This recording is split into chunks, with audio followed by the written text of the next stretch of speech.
Prilly Latukonsina banjir cibiran masak rendang pakai gas 3 kg, aku gak sadar.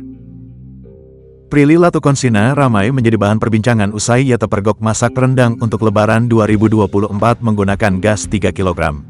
Meski tersembunyi, banyak netizen yang yakin Prilly Latukonsina menggunakan gas 3 kg berwarna hijau, yang merupakan subsidi dari pemerintah. Menanggapi hal tersebut, Prilly Latukonsina pun membenarkan. Akan tetapi, ia juga menjelaskan bahwa gas tersebut bukanlah miliknya. Prilly hanya mendapatkannya sebagai pinjaman karena tabung gas yang biasa dibelinya sudah habis terjual. Jujur aku gak sadar awalnya sampai diingatkan oleh kalian semua. Kemarin langsung nanya sama orang rumah. Ternyata tabung gas itu sebenarnya dipinjamkan sama tukang gas langganan aku karena stok gas yang biasa Mbak beli habis. Terang Prilly di Instagram, dikutip Kamis, tanggal 11 April tahun 2024.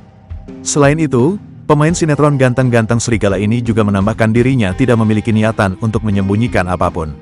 Tidak ada niatan menyembunyikan atau apapun karena itu memang berada di belakang tas belanja. Aku pun gak ngeh, saat tukang gas langganan aku datang dan bawa gas yang memang sering aku pesan. Langsung aku ganti dan gasnya aku kembalikan lagi, jelas dia.